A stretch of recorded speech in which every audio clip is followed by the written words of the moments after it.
এবার মাঠে নামার দিনক্ষণ জানালেন নেইমার নিজেই। দেখুন কবে ফিরছে এই তারকা ফুটবলার। চোটের কারণে আজ বিশ্বকাপে নিজেদের উদ্বোধনী ম্যাচে মরক্কোর বিপক্ষে মাঠে নামতে পারেননি নেইমার। তবুও ব্রাজিলের ড্রেসিং রুমের প্রধান চালিকা শক্তি যে তিনিই তা আরও একবার প্রমাণ করলেন নেইমার। নতুন ফুটবলারদের মানসিকভাবে চাঙ্গা রাখতে আজ নিউ জার্সির মেটলাইফ স্টেডিয়ামের উদ্দেশ্যে সিলেসাউদের অফিসিয়াল টিম বাসে চেপে বসে মাঠে হাজির হয়েছেন নেইমার। মাঠে ঘুরে ঘুরে দেখেছেন তিনি এবং ফুটবলারদের অনুপ্রাণিত করেছেন। যদিও তার ডান পায়ের কাফ ইনজুরির কারণে আজ বুটজুত পায়ে বল নিয়ে মাঠে নামতে পারেননি নেইমার। তবুও ম্যাচ শুরুর আগে জাতীয় সংগীতের সময় দলের বাকি 25 জন সতীর্থের সাথে মাঠের একদম কেন্দ্রবিন্দুতে দাঁড়িয়েছিলেন তিনি। ফিফার নতুন নিয়ম অনুযায়ী বিশ্বকাপের স্কোয়াডে 26 জন ফুটবলারই ম্যাচ শুরুর মূল ড্রিল এবং জাতীয় সংগীতের সময় একসাথে মাঠে উপস্থিত থাকতে পারবেন।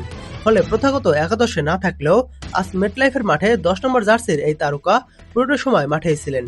অবশ্য মাঠে থেকেও খুব একটা লাভ হয়নি ব্রাজিলের। আজকে ম্যাচটি মরক্কোর বিপক্ষে 1-1 গোলে ড্র করেছে।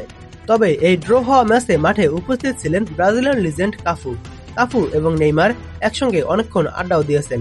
তারপর সাংবাদিকদের মুখোমুখি হয়ে কাফু বলেছেন, নেইমার আমাকে বলেছে সে আগামী ম্যাচ অর্থাৎ হাইতির বিপক্ষে খেলার জন্য প্রস্তুত আছে। গণমাধ্যমের মুখোমুখি হয়ে এমনটাই বলেছেন কাফু।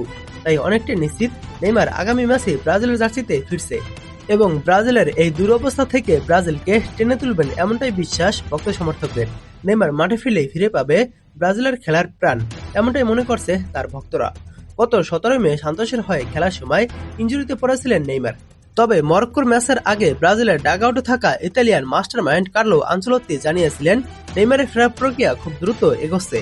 মরক্কো ম্যাচের আগে সকালে হোটেলে জিমে তিনি ঘাম ঝরিয়েছেন। আনচেলত্তি বলেন, নেইমার খুব দ্রুত ফেরার জন্য কঠোর পরিশ্রম করছে। আশা করছি আগামী সপ্তাহ থেকেই ও দলের সঙ্গে পুরোদমে অনুশীলন শুরু করতে পারবেন। আমরা শুধু ওকে টেকনিক্যাল কারণে দলে নেইনি, ওর অভিজ্ঞতা এই তরুণ দলটার জন্য দারুণ একটি টনিক হিসেবে কাজ করবে, এমনটাই ভাবছেন আনচেলত্তি। তবে নেইমার খুব দ্রুতই ফিরবেন এবং হাইতির বিপক্ষেই ফিরবেন, এমনটাই এখন পর্যন্ত পাওয়া সর্বশেষ খবর।